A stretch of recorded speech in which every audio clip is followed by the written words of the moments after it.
मित्रांनो, आजच्या जबरदस्त तितक्याच खतरनाक भागामध्ये खूप काही विचित्र भयंकर घटना घडून गेल्या आहेत. माननी कावेरीच्या तोंडाला काळं तर फासलं, सोबतच पोलिसांच्या तावडीत सुद्धा टाकलाय. आणि नेमकं याच वेळी अमृताने तिच्या दुसऱ्या खेळाच्या डावाला सुरुवात केली आहे. त्याच वेळेस जेलमध्ये असलेल्या कावेरीच्या मदतीला धावून आलाय तो म्हणजे मोहित. बाबांना डिस्चार्ज मिळाल्याची बातमी घेऊन घरी आलेले यशचं अचानकच उदयने थोबाड फोडले. पण का? आता नक्की अमृताचा दुसरा डाव कोणता आहे? मोहित कावेरीला नक्की कसा सोडवतोय? आणि त्यातच उदयने यशला का मारलं? आता इतके सारे प्रश्न तुम्हालाही पडले असतील.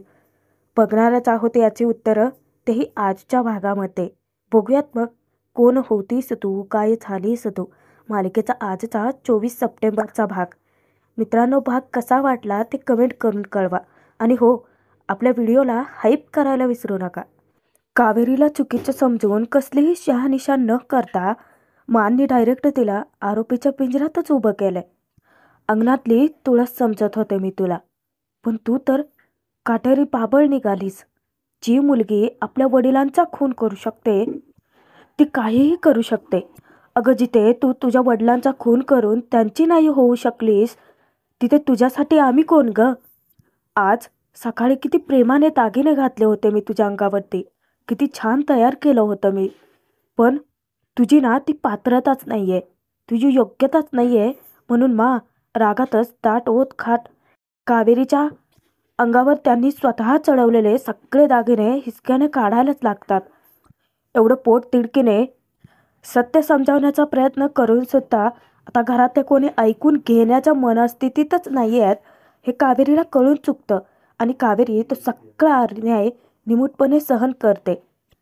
ज्या दागिन्यांचं विशेष महत्त्व पटवून माननी स्वतःच्या हातांनी कावेरीवरती चढवले होते, तेच दागिने त्या भराभर हिसक्याने काढून यमुनाच्या हाती टेकत जातात. माचं हे रौद्र रूप यापूर्वी कधी कोणी पाहिलंच नव्हतं. सर्वजण थक्क होऊन त्यांच्याकडे पाहतच राहतात. अमृता मात्र मनातल्या मनात आनंद साजरा करत असते. ते दागिने काढत असताना कावेरीला इतकं टोचून बोलतात की मानच्या प्रत्येक शब्द हा कावेरीच्या काळजावरती घाव घालतो. मी केलेल्या प्रेमाचा, मी केलेल्या मायेचा आणि मी तुझ्यावरती केलेल्या प्रत्येक संस्काराचा आज तू खून केलायस कावेरी. अगं, ज्या माणसाने तुझ्यावरती मुलीसारखं एवढं प्रेम केलं, त्या माणसावरती आज तू वार करतेस. तुझ्यासाठी प्रत्येक क्षणी ते माझ्याशी भांडत आले, आज त्याच माणसावरती तू वार करतेस. मी चुकले, खरंच चुकले. आज तुझ्यावरती आंधळा विश्वास ठेवून मी खूप मोठी चूक केली आहेस. अगं, तुझ्यासाठी मी माझ्या पोटच्या मुलीवरती हात उगारला, माझ्या पौर्णिमाचा मी अपमान केला. आणि तू काय करत राहिलीस? माझ्या यशची खोटं प्रेमाचं नाटक करत राहिलीस आणि हे घर उद्ध्वस्त करण्याचं कारस्थान रचलं. आता जे गंभीर आरोप कावेरीवरती लावतायत ती सगळी नाटकं तर अमृता करत होती, पण ती नाही. ती आता नामानिराळी राहिली आणि अडकली कोण? तर कावेरी. एवढा सगळा अपमान कावेरीचा होऊन सुद्धा यश आणि विद्या तोंडाला कुलूप लावून तिथेच उभे आहेत, तमाशा होताना बघतायत. पण का मदत करत नाही आहेत तिची? कावेरीला तर स्वतःहून मानने घराच्या चाव्या सोपवून धर्माधिकारी कुटुंबाचे उत्तराधिकारी नेमलं होतं, पण आज त्याच तिच्या हातून तो अधिकारही काढून घेतात. आणि जवळजवळ कावेरीची तर त्यांनी लायकीच काढलेली असते. तो सगळा अपमान ती मूग गिळून गप्प बसून सहन करते. बिचारी कावेरी एकटीच पडते. जेव्हा पुन्हा तिच्या तोंडून तळमळीने आपसुकच हा शब्द उच्चारतो, त्या क्षणी तिला ताकीद देतात की खबरदार, मला म्हणालीस तर तुझ्या तोंडून तो शब्द मला ऐकायचाच नाहीये. तुझ्या तोंडून तो शब्द ऐकला ना की मला त्रास होतो. अगं, मी तुला आईची माया दिली, आईसारखं प्रेम केलं होतं तुझ्यावरती. अगं, फक्त एवढंच नाही, तुला आई नाही म्हणून आज मी तुझ्यासाठी खूप छान सरप्राईज ठेवलं होतं. आणि रागात जाऊन आता ती फ्रेम आणण्यासाठी जातात आणि त्याच वेळेस यमुना हातातले जे दागिने आहेत कावेरीचे काढलेले ते टेबलवरती ठेवून देते. आता सगळेच जण येण्याची वाट पाहतात. क्षणार्धात तिथे येतात सुद्धा.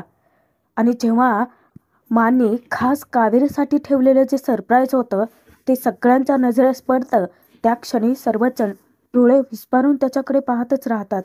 कारण मानी कावेरीसोबत छानसा फोटो काढलेला असतो आणि ते फक्त फोटोच काढलेला नाही तर त्याची फ्रेमही बनवून आणलेली असते. ते पाहून सर्वजण नवल करायला लागतात. आजपर्यंत मी तुझ्यासाठी एवढं सगळं केलं, पण आज ते सगळंच तू मातीमोल केलंस.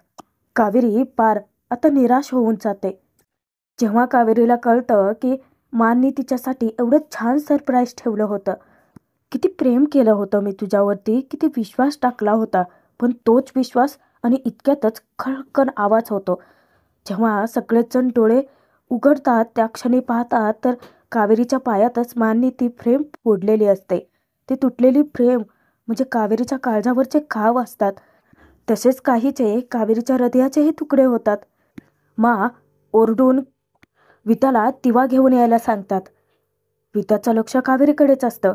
परत मा तिच्यावरती मोठ्याने खेकसतात की विद्या दिवा घेऊन ये.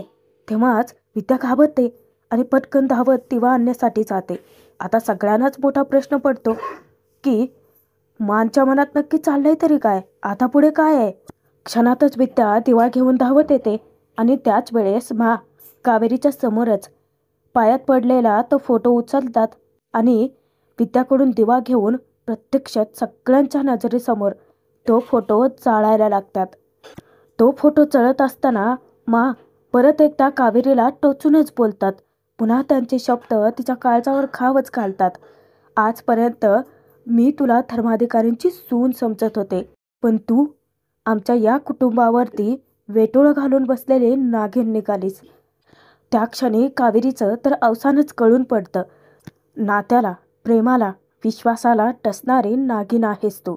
आणि मा त्या क्षणी तो फोटो, जळत असणारा फोटो खाली फेकून देतात आणि त्या फोटोची जी राख असते ती राख त्या चक्क उचलतात आणि डायरेक्ट कावेरीच्या तोंडालाच काळं फासतात.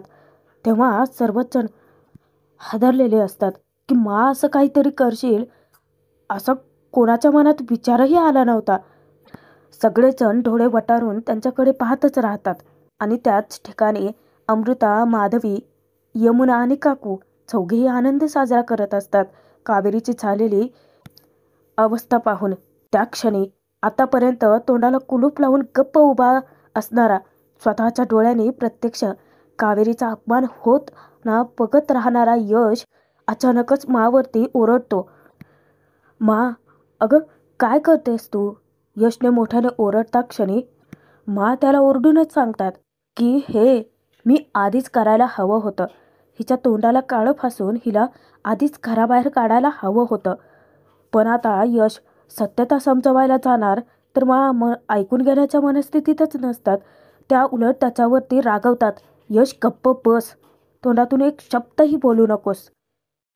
कावेरीने सुद्धा तळमळीने, पोटतिडकीने सत्य समजावण्याचा अतोनात प्रयत्न केला.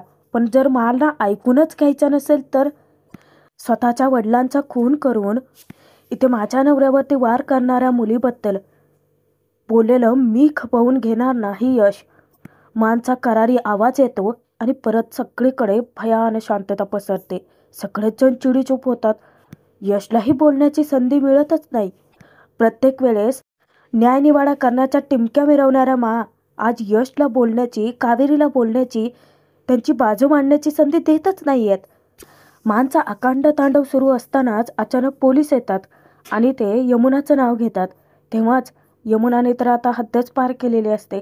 स्वतःच्या तोंडूनच कबूल करते की हो, मी स्वतःच बोलवलंय पोलीस. आणि त्याच वेळेस रागाच्या भरात मानचा निर्णय चुकतोय.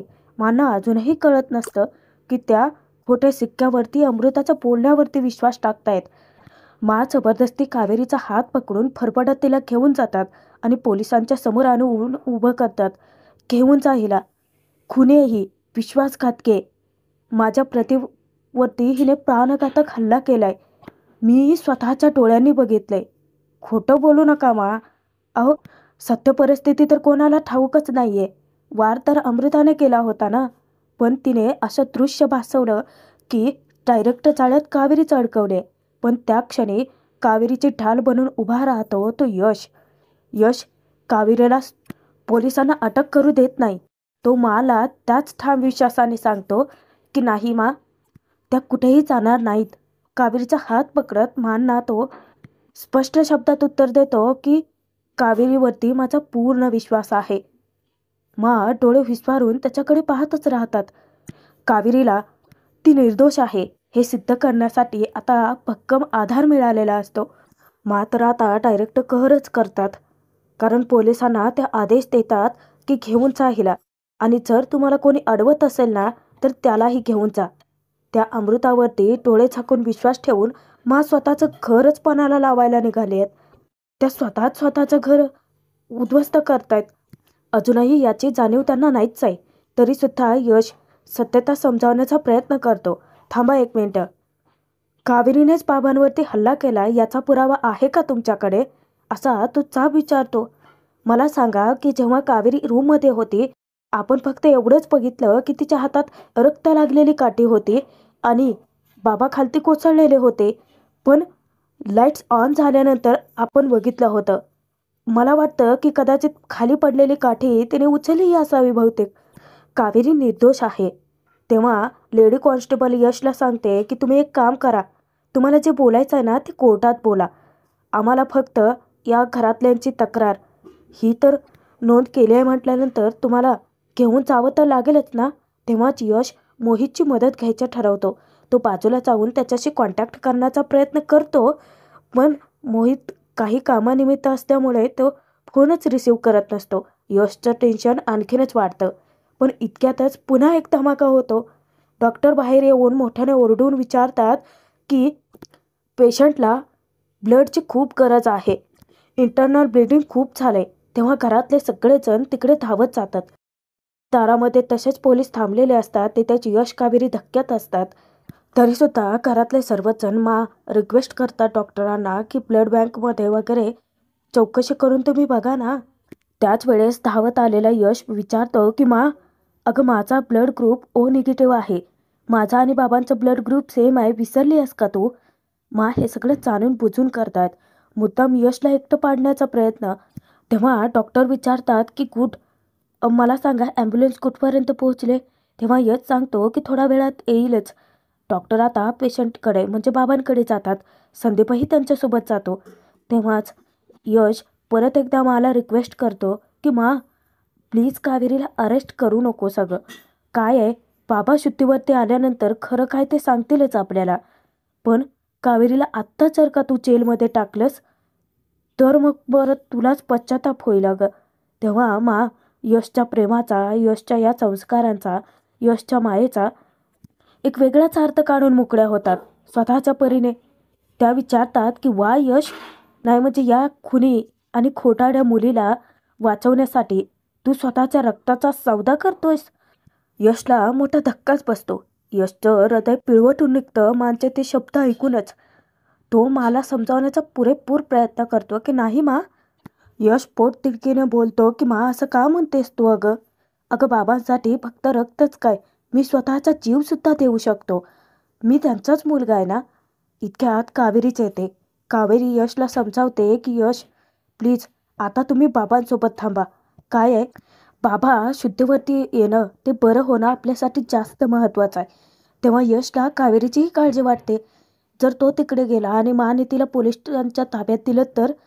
तेव्हा कावेरी चक्क यशच्या समोर हात सोडून उभी राहते, त्याला रिक्वेस्ट करते. तेव्हा यशचा नाईलाज होतो. इतक्यातच यशला फोन येतो. ॲम्ब्युलन्स घरी पोहोचलेली असते.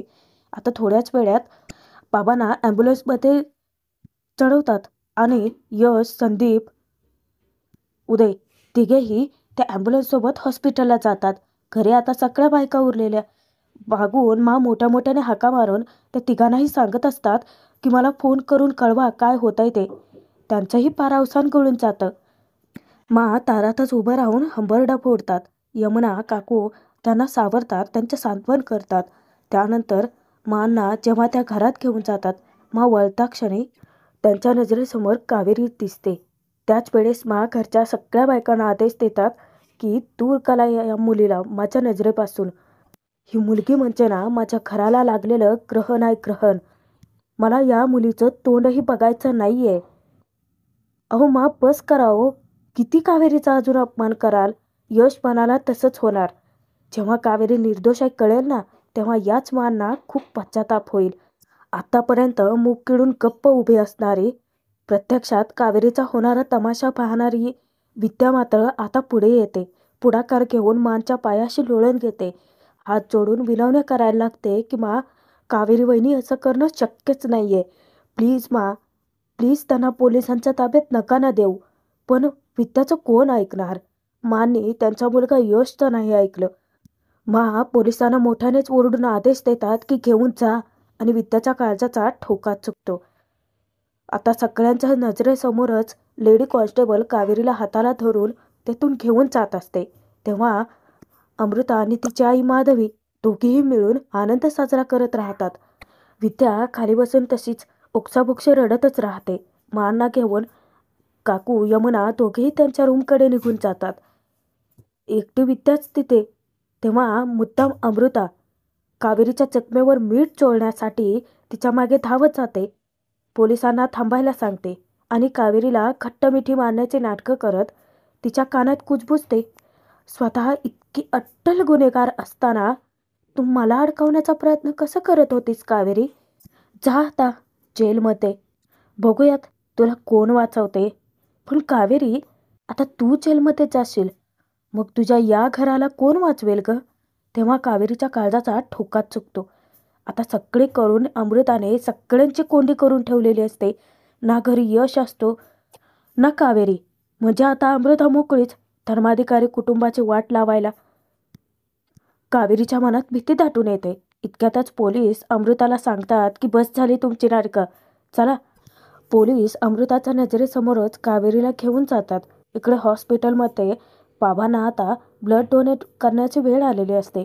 तेव्हाच डॉक्टर नर्सला यशचं ब्लड डोनेट करण्यासाठी सांगतात. यश त्याच्या बाबांना रक्त देत असतो, पण त्याचं मन नुसतं सैरभैर झालेलं असतं.